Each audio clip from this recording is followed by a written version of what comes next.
Well, hello everyone. Thanks for coming out. Hello everyone online. As Gina mentioned, we've been swimming in sardines for the past few months, getting ready for our Sardineland exhibit that opens up next week. And I'm hoping that this slideshow will whet your appetite to come and learn more about sardines.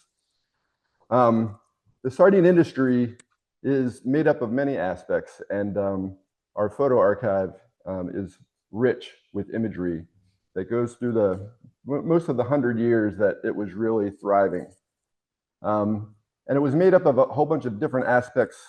Like if you break it down, you can look at obviously fishing and boating, both fishing technology and development of different methods of fishing, and boats that were modified and invented to meet needs. But in addition to those obvious ones, there's also processing of food, the marketing of food, the culture that developed around it, the communities that were affected by it, and the environment. So I have a lot of photos to share with you. I broke them up into some general categories.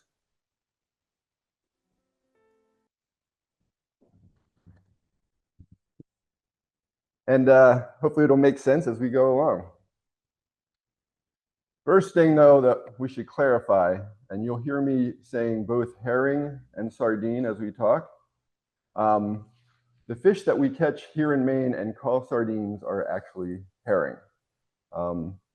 Real sardines are a different genus and are more often found, or only found in the Mediterranean, far side of the world, really. But our herring have fit the bill, and the young herring, which are what were predominantly used to be canned and sold as sardines. The larger herring that they caught were eventually staked as a different way of selling them, and they were also used for lobster bait, and still are. So I thought it makes sense to start a little bit at the beginning of the ways that they were caught. And fish weirs, or wares, as they say here in Maine, go all the way back to the native people that lived here. The sardines, or herring, would come in large schools and swim along the shore, and they would build these wooden and brush contraptions that would catch them. And they're really interesting to look at and kind of fascinating the way they work. Here's an old snapshot from the Atlantic Fisherman magazine. In this slide, you can see a ware from the air, and it has several components to it. Those long leader things are called leaders, or the hedge. And what happens is the schools of herring will be swimming along the shore and run into one of those and just automatically turn with it, which guides this whole school up into the pocket, or the big pound as they call it, or the bowl, where once they get inside, they can't figure out how to get out, even though the opening is there, and they will swim around in a circle. And they'll have a second smaller pound or pouch or pocket attached to the part of the weir, and you can see that, the smaller circle. And when they're ready to harvest the herring, they'll open up an opening, and the fish will automatically just start swimming in there. And then when they get enough in there, they'll close it off and then pull up the nets to let out the water and gather the fish, where they can be scooped out or eventually vacuumed out. Now, these were all up and down the coast, and they made it into many landscape photographs like these of the Eastern Illustrating and Publishing Company. And you'll see some in places that I know I never heard of until I was here and was able to look them up. Madomic, which is down near Muscungus Bay. Mount Desert Ferry, which is actually part of Hancock, and one of the places where, as the name says, you could catch the ferry over to MDI.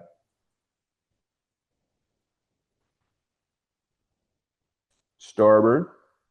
Anyone know where Starboard is? It's way off the tip of Machiasport.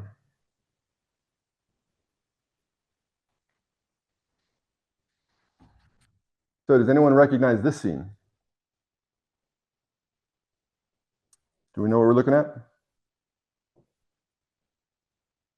Well, we might be in this picture. This is Searsport. And we always think of Searsport as a shipbuilding town and not as a fishing town, but lo and behold, someone had a fish weir that ran right out at the end of Elm Street, just kind of to the left of where Mossman Park is.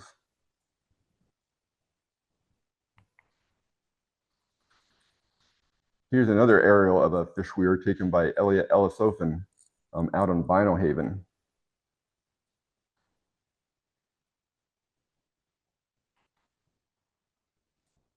Here's one by Elmer Montgomery, taken down on Crescent Beach in Alfhead, and that little island is called Treasure Island. This area was very rich with herring, and there were quite a few weirs in this area. Here's one taken by Captain James Perkins down in Popham.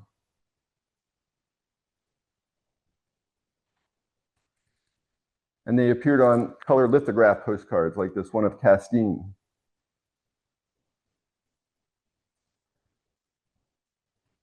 For a long period of time, there was a very active one in Rockport, and Carol Thayer Barry, who lived in Rockport right near the harbor, photographed it frequently. And obviously he's looking at it with an artistic point of view, and they do make really serene photographs. But he also captured some where they were actually building one, which I thought was pretty fascinating. And you'll see these guys out in their rowboat or dory with these long saplings that they will weave in between those posts that end up making that fence or hedge.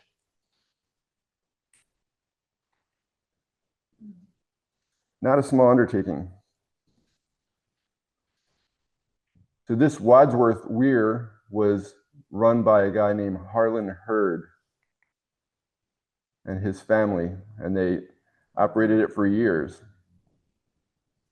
You can see how the net's suspended up in the upper left corner. It'll be like that until the fish are in. And here's Harlan Hurd on the left with his son. And they're using a bailing net to take the fish that have gathered in the pocket. The bailing net has a bottom that can open up with the pull of a string, so that once they fill it up, they can hoist it over to a bigger dory or whatever type of boat they're loading it into.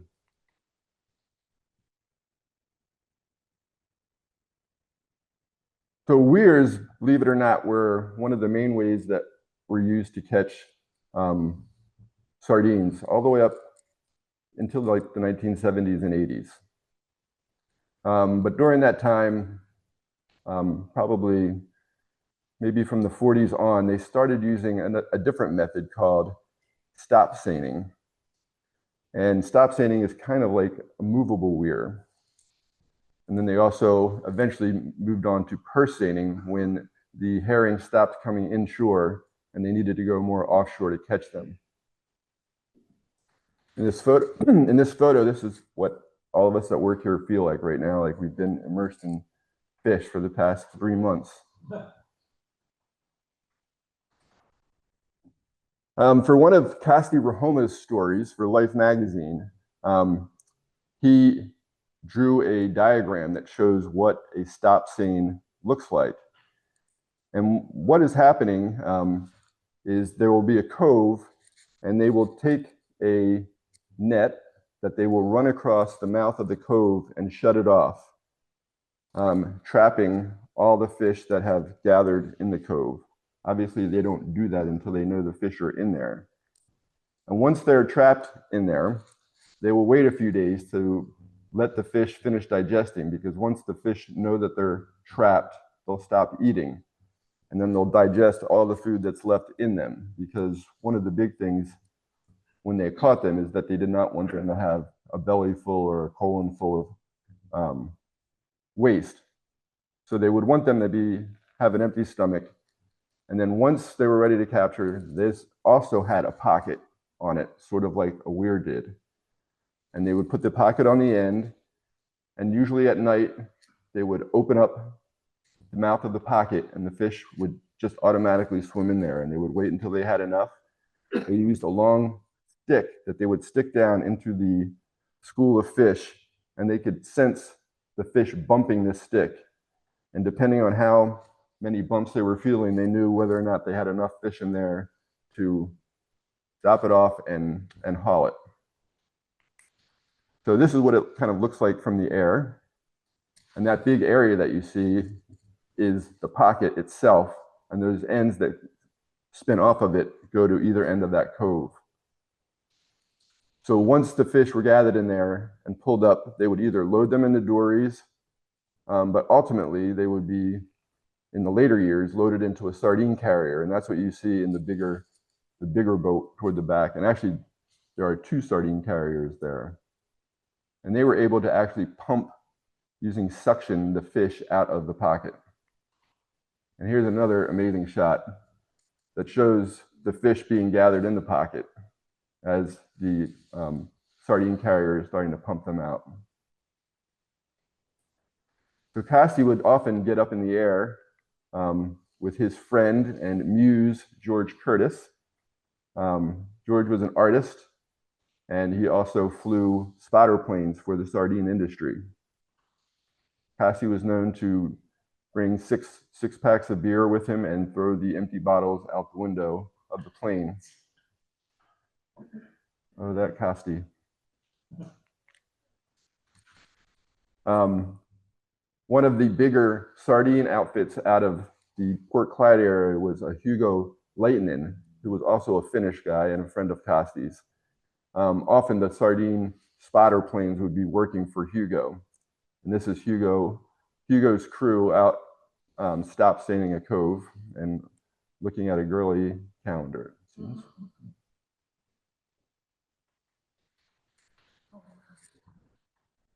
So this is a seine operation getting ready to go out, and the guy in the boat in the lead is a guy named Robbie Warren, and Cipperly and I had a chance to go out and interview him earlier this spring out on Vinyl Haven, and he had a good crew of fishermen that worked with him, including a guy named Mike Mesco, who took this photo and has become kind of a friend and has shared a bunch of his photos. But when they go out to stop seine a cove, all these dories will be filled with the nets and the rope that they need, and which is why it looks like a big fleet going out. So stop seining also went on for a long time, but then as fish started moving offshore, they moved on to bigger boats and purse seining, which again, as seining implies, there is a big net with a pocket that gathers the fish, but these are massive. And you can see where the industry is going. They just keep getting more and more efficient at catching these fish. I mean, you can see the size of these boats compared to some of the earlier ones we looked at. And the nets themselves. Here's one spread over an entire wharf. And therefore, the amount of fish that they could take was pretty staggering as well.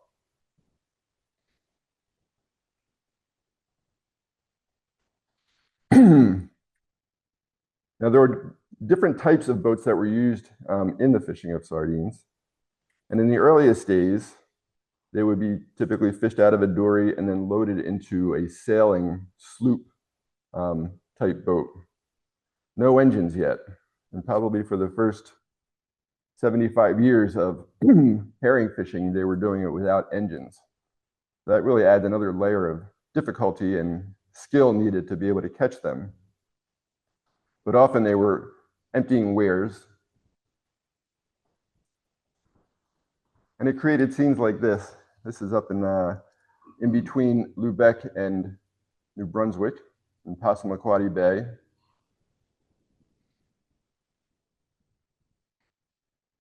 And the caption for this that appeared in Atlantic Fisherman magazine was called "The World's Most Valuable Fish." You can see they're just filled up into dories, brought in and bucketed out. when engines were eventually entering the scene, you would see boats like this, these open bow boats that had an engine that they could use both for lobstering and for herring fishing. And most of the fishermen that did this did both things.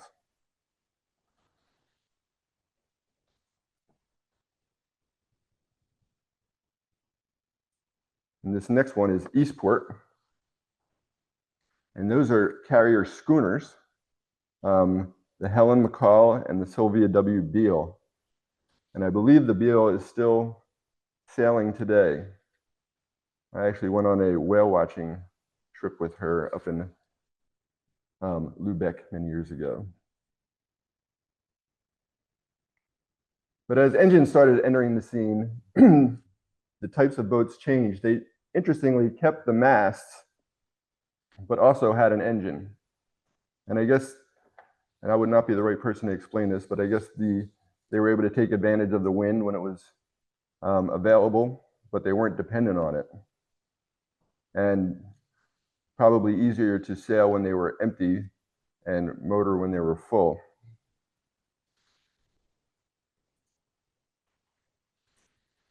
In this photo, which was taken in August of 1924, these are herring fishermen on strike.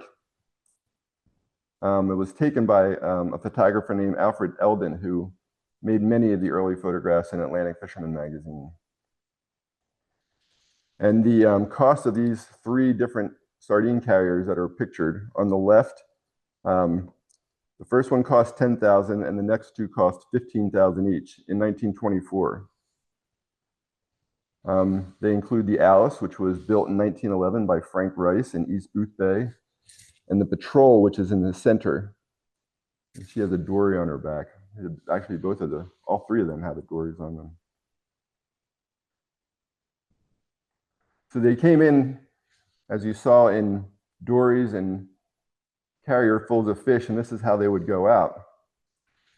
Cases and cases of sardines. And there's a man in the picture that gives you some scale. Again, this is up in Eastport.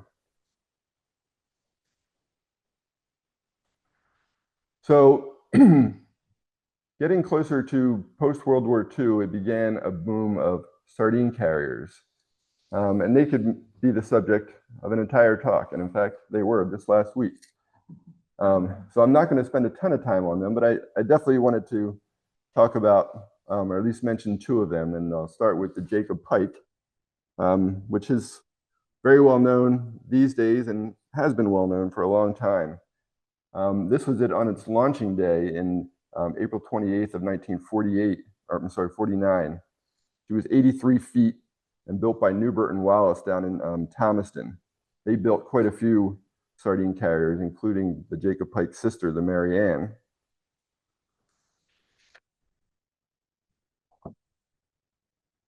And here she is when she went into the water.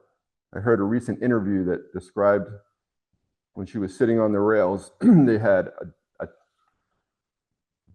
think it was a 4x4 or an 8x8 or maybe a 10x10 that went across the back of the carrier that was kind of had it wedged in, and they gave two saws to each of the pikes that were there, and they had to cut on opposite sides, and they were counting off how many inches they had gone through. And when they got to be 1 inch left, they could hear her cracking, and then the middle part dropped out, and she slowly slid down into the water. Sounded pretty amazing. So starting in 1948, she went on and sailed for decades. Here she is in the late 50s, taken by Elliot Ellisophan out in Vinyl Haven. And I could show you a picture of her taken from 10 different people in our collection. Sadly, this is how she ended up just last year after one of the big, or 2 years ago, in the big January storms, when she had broken off her mooring and sunk down in the New Meadows River. And this photo and this photo are not in our collection, though I hope they will be someday. But here she is when she was pulled out just recently, and sadly she had to be scrapped. So she is no more, but she'll be featured in our exhibit. We have a few parts from her and many stories to tell about her. The three guys that were in that initial picture, actually, let me show you that. Those are the lords. There's Lawrence Lord, who was an engineer, Alfred Lord, who was the mate, and Captain Sherman Lord. And the pike became known as the House of Lord. There is an effort by the great-grandson of the namesake of the Jacob Pike to build a replica now, which is kind of sad, but would be pretty cool if they can pull it off. The second sardine carrier I'll mention is the Muriel, which was built in 1917 and later became the Amaretto in 1976 when she was purchased by Joe Upton out in Vinyl Haven. Sardine carriers were just that. They carried sardines. Their whole hull could be filled with them. They had ways of keeping the fish cold and salted before it went into port. Big suction hoses which could just literally suck the fish out of the nets. Again, this is a photo taken by Mike Mesco, who provided that earlier photo of Robbie Warren. And there's Robbie pulling very hard on one of the nets next to the Jacob Pike as it's sucking out, I'm sorry, out of the Muriel, or the Amaretto at this point. And the Amaretto was where Mike Mesco and his wife decided to get married. And so they were married out on her off a point off of Vinyl Haven. There were several fishermen who were just out fishing that joined the party. And later the Amaretto was sold to another person named Spencer Fuller, but she was stolen from her berth in Rockland and scuttled in a deep hole between Vinyl Haven and Rockland. Apparently it was a grudge match about who would have access and control over local bait markets.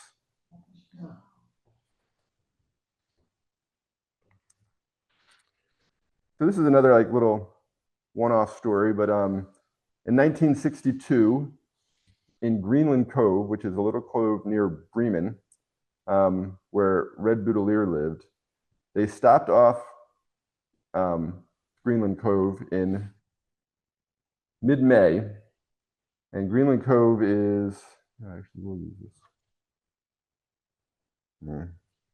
I don't know how to use it, but it's that little cove that goes right up toward the top, right underneath where it says Madomic. So they stopped off that cove, and for 6 weeks were able to harvest from it. 6 weeks. Harvesting from it day and night. Hundreds and hundreds of bushels of sardines were taken out. Red wrote several pieces for the National Fisherman about it.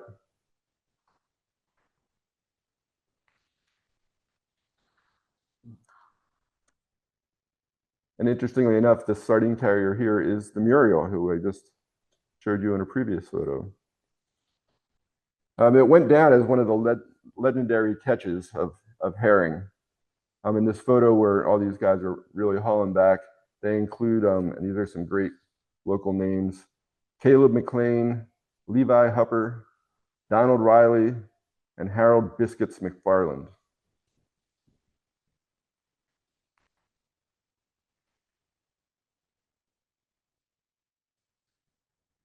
And when you think about this kind of fishing success, it has to make you think of what happened to these fish. Most of the ones that they were catching were sardines are the juveniles, and the more and more juveniles you take out of the system, the less juveniles that will be there to repopulate it. This was part of that famous catch, and this is on the sardine carrier, the Beverly Ann. And these guys include Ken Olson of Bremen, Daring Gunther of Round Pond, and Lester Teal of Madomic. And here they are working it at night.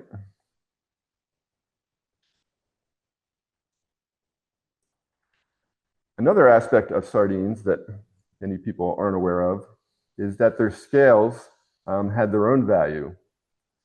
And it's a kind of a funny story how that was discovered, but sometime in the Civil War days, a Russian artist was working on a portrait of the governor of Rhode Island when he made the discovery that fish scales, specifically those of herring, could be turned into an artificial pearl lacquer.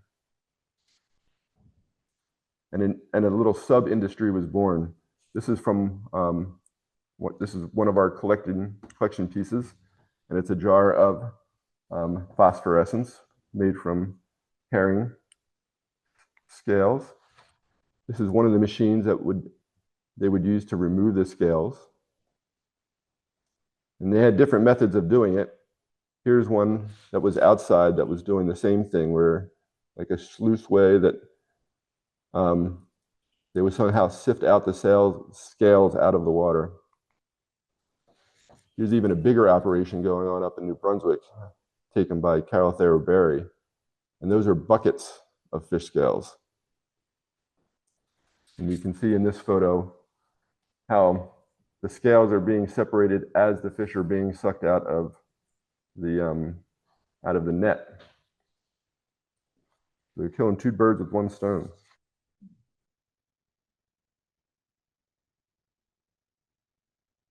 So many of our local great photographers loved the sardine industry, sardine industry as a subject for their lenses, and they could see the art in it, or the artistry in it, like this cove in Vinyl Haven taken by Elliot Ellisophin showing the fish weir,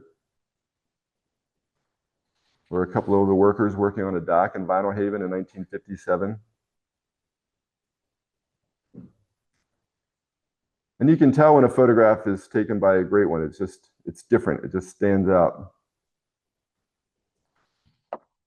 This is the Henry O. Underwood, part of the famed Underwood fleet out of Jonesport.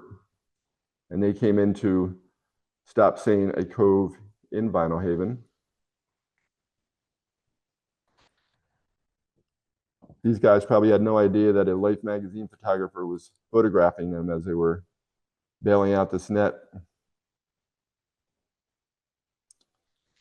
And I was able to talk to the Historical Society person in Beals, and she was able to identify all the people in the photo. Though sadly, none of them are still with us.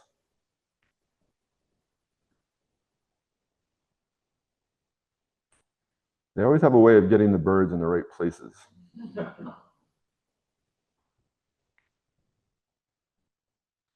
It's showing just a bit of action. So fast forward 25 years, and we have Jeff Dworsky photographing up in Stonington. And while Stonington is primarily known as a lobster town, most lobstermen also fished for herring. This is Carrie Howland with his weir. And just what a perfect environmental portrait.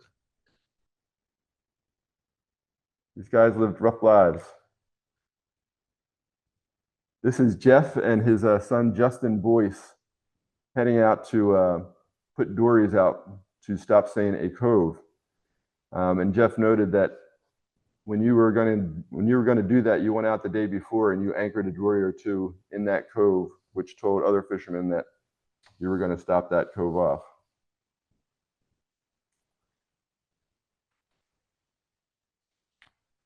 Jeff too just has a way of composing the scene that just makes it so evocative.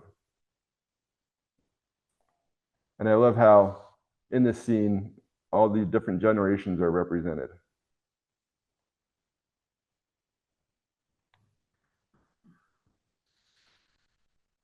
And the use of lines in the image for composition is pretty brilliant.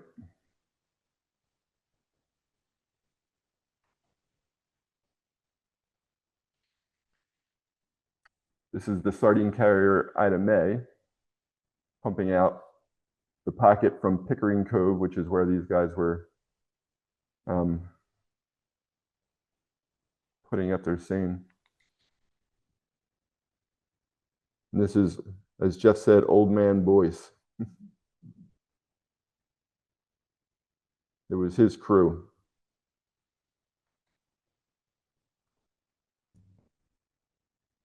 And it never fails to amaze me when I see someone just immersed in fish.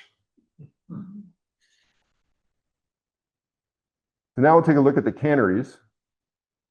In 1950, which was the apex of the whole sardine industry, there were 46 canneries actively working on the Maine coast, 8,000 to 10,000 workers employed, and nearly 100,000 metric tons of herring landed. So Easton Illustrating, of course, photographed many of them. And it's funny to think of a postcard showing a fish factory. But postcards were different back then. Many of the customers for these postcards would be the people that worked at the canneries themselves to send the people from away to show them where they worked. Often the canneries were big employers, if not the only employer in a town.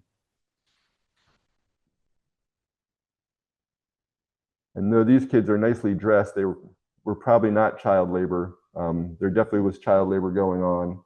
And Lewis Hine pointed it out in Eastport as part of his big campaign against child labor. The can plant did just that and produced cans, which was a big component of the industry.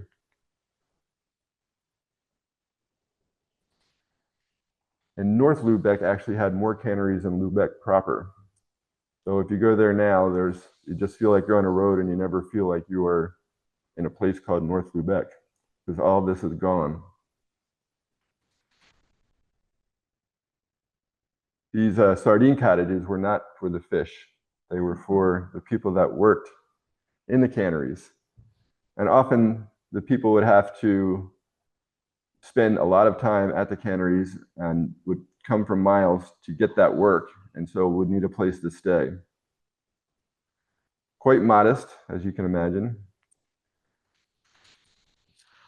But the owners of the canneries' houses were not modest at all. And these are the Lawrence brothers' houses in North Lubeck. And here they are today. They're still there, though the sardine factories are long gone. And right across the street from them was the company store. And just like many businesses that had a company store, most of the employees had to buy from it. And there it is today. It was for sale a few years ago, and it's pretty amazing inside, I have to say. But this is what the whole factory looked like, and you can see the back of that building up in the upper left corner. But none of that infrastructure is there now except for that company store.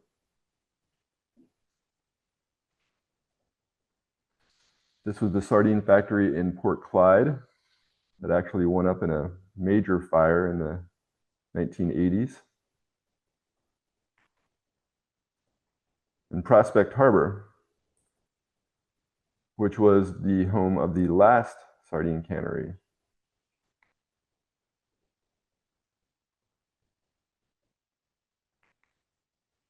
Pembroke,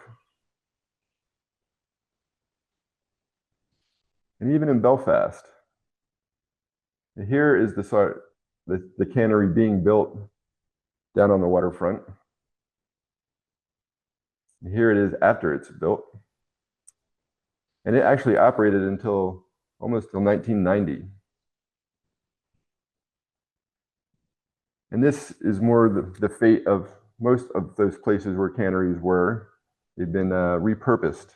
And in Belfast, this is now home of the Front Street Shipyard. I mentioned the last cannery was in Prospect Harbor, which closed in 2010. And our curator at the time, Ben Fuller, led a documentary effort to document the closing of it, and worked with a filmmaker named David Conover to make video footage of all the machines in operation. And Michael Alpert from up at University of Maine made still photographs. It turned into a lobster canning facility after that for a brief period of time. So one of the very interesting collections that relates to this exhibit is the Maine Sardine Council collection. And the Maine Sardine Council started in 1950, right at the time of the apex of the sardine industry. And it was a hybrid of government and industry people created to promote the sardine industry. And so that involved both laboratory and scientific testing and nutrition, but also marketing. One of the first things they did was to hire Casti Rahoma to photograph the whole process from weir to can. And they started out at the Dix Island weir. And Dix Island is off of Crescent Beach. And it had been a granite operation for years, but in the 1930s, after the granite went away, the Underwood sardine industry purchased all the weir rights for all of the weirs around Dix Island. And they owned it and operated them for decades. And then they sold them to this guy here on the right named Bill Buttman. And he went out, he would go out on the summers to Dix Island. He built cottages out of the remains of the old quarry shacks. His family would go out with him and they would work this weir. And I met his son, who had many memories of being out in the island. One time when a thresher shark got into their fish weir and that excitement happened. So Casti starts out here photographing the men working. The Jacob pike, of course, comes to pump out the weir. And you can see Casti's eye just doing his magic. That is the suction hose coming off the Jacob pike. As the fish go into the hold, they are salted, which helps preserve them until they get to the carrier, until they get to the cannery. The coastal game wardens would come and check the quality of the sardines, and that gets back to what I was mentioning before, where they would literally squeeze out the innards of some sardines to see if there was any waste left inside them. And if there was, then they would not be good for canning and probably just be turned into lobster bait, because the lobsters don't care about that. Once they get to the cannery, suction is also used to suck the sardines out of the sardine carrier. And that's what's happening here. And they go into a sluice way where they go into the cannery where they're washed. And I think there's some sorting by size. Then they go on racks and they're pre-cooked. And so they don't get cooked all the way. But that's the first step of the process. And here is one of the guys pulling out the pre-cooking rack from the oven. And then they go down to the women who are working the tables and packing them. And here they cut off the heads and the tails and pack them end over end in the cans. And they had different sizes, whether it was 6, 8, or 10 sardines in a can, which was based on the size of the sardine themselves. It was primarily women that did this. You'll hear about one man in a little bit, but definitely the exception. It was seasonal work, long hours, well before the time where terms like carpal tunnel syndrome and repetitive strain injury entered our lexicon.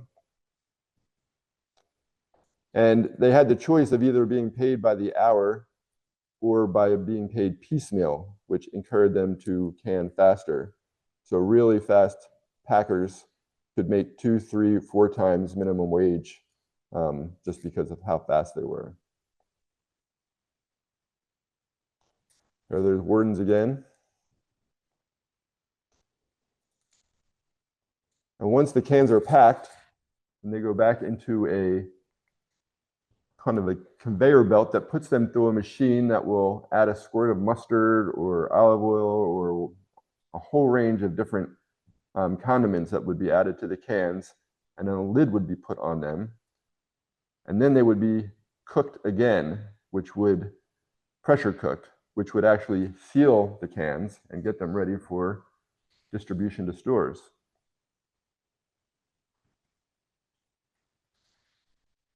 And Cassie just did an amazing job taking these what you wouldn't think of as being interesting scenes and making them dynamic. They're firing up the boilers. And then the poor people that get stuck putting them all in the cases.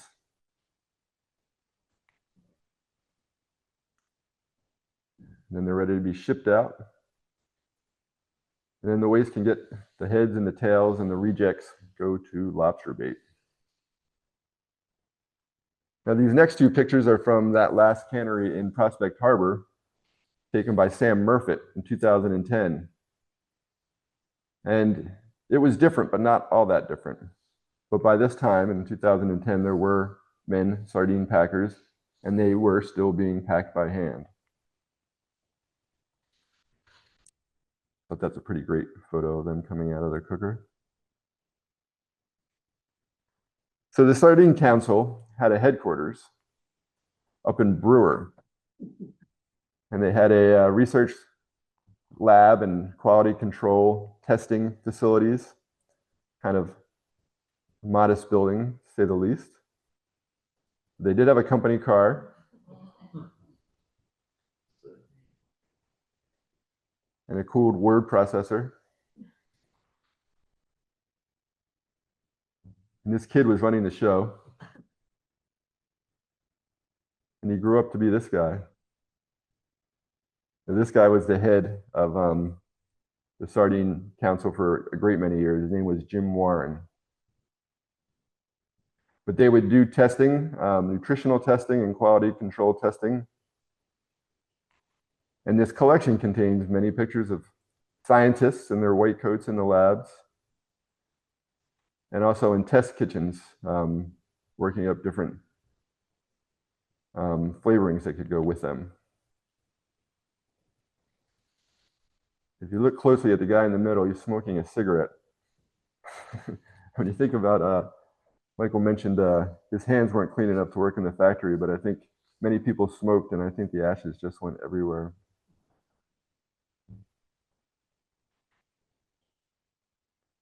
And this is John Toft, who was a big player in the sardine world. A man who has eaten many sardines.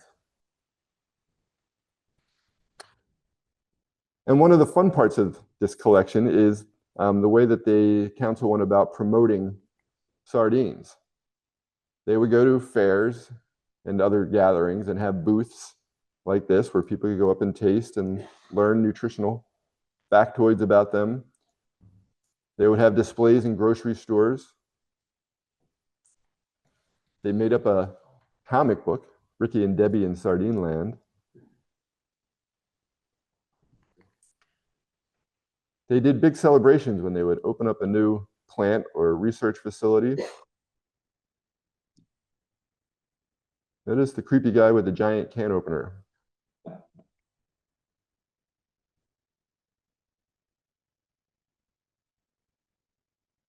They hired athletes to be in commercials. And of course, they're reading the comic book.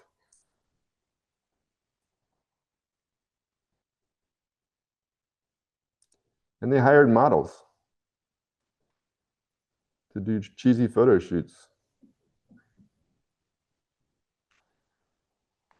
They also put up a 40-foot giant sign of a sardine man in Kittery on Route 1 to welcome everyone coming to Sardineland. And it remained there for about 20 years before it got moved up to Prospect Harbor, where it eventually became, it was still standing at the last sardine cannery. Here's a picture of it, taken just before the cannery closed, the sign had to be remade from wood to aluminum, and that's what it is in this photo. And when the cannery closed, a lobster canning company took over and repainted the sign to change the guy to be holding a lobster crate. I think we'll see him again. Boy Scouts loved sardines, but you didn't know that. And they would even make special sardines for the big jamboree.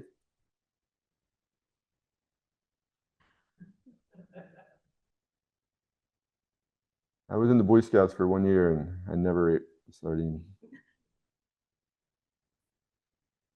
And they had many, many food recipe and ways of presenting sardines.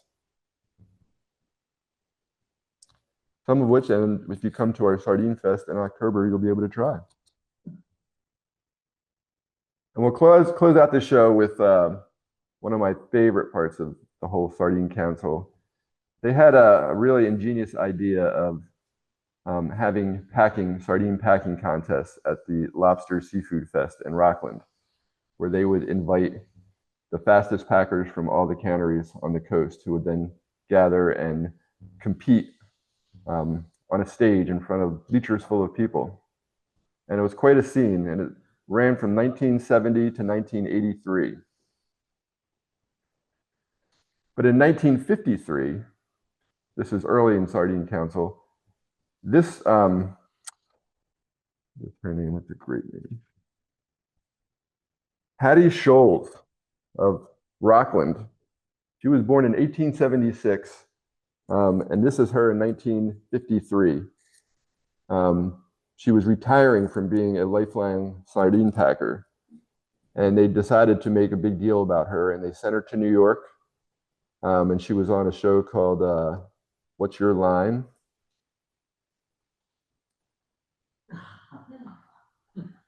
She saw a couple shows on Broadway.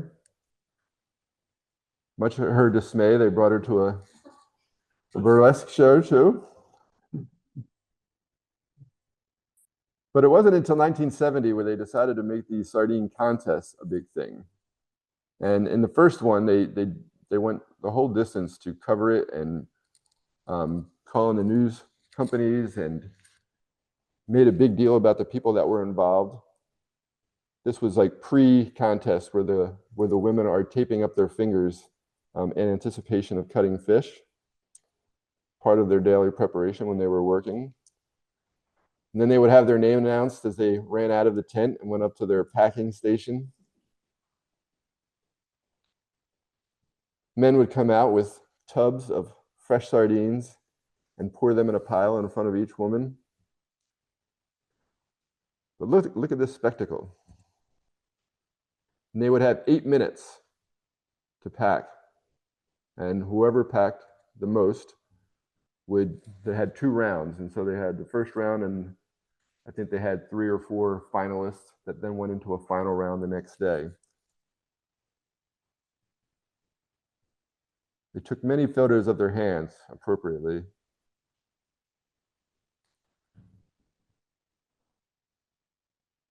And I think there was a lot of cheering.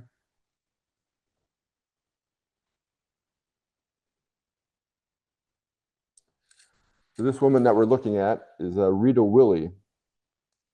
And here she is with the TV man right over her head watching her work. She ended up winning this first contest. This was her chief competitor, Pat Havener of Friendship. I'm not sure what the guy is asking about that particular fish head, but an intense question, I'm sure. King Neptune was there, presiding over things.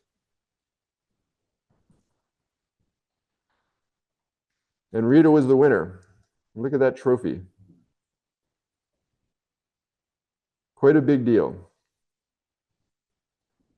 Here's a bigger, more pulled back scene. And here she is with her husband Lanny and her kids. And her husband Lanny became a sardine packer, though he never packed in a contest. Here's Pat Havener, who won the next year in 1971. More big trophies. And as time went on and there's more contests, you can see these people. It seemed to be Pat and Rita that won almost every time. But you can see them getting older. Trophies keep getting bigger. I think this was the 4 finalists from one of the ones around 1980. And that's Rita Willie on the left and Pat Havener second from the right. And here's Rita again. Pat in a victory parade.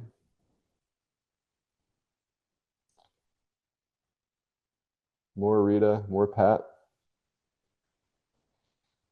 Here they are with Miss Sardine.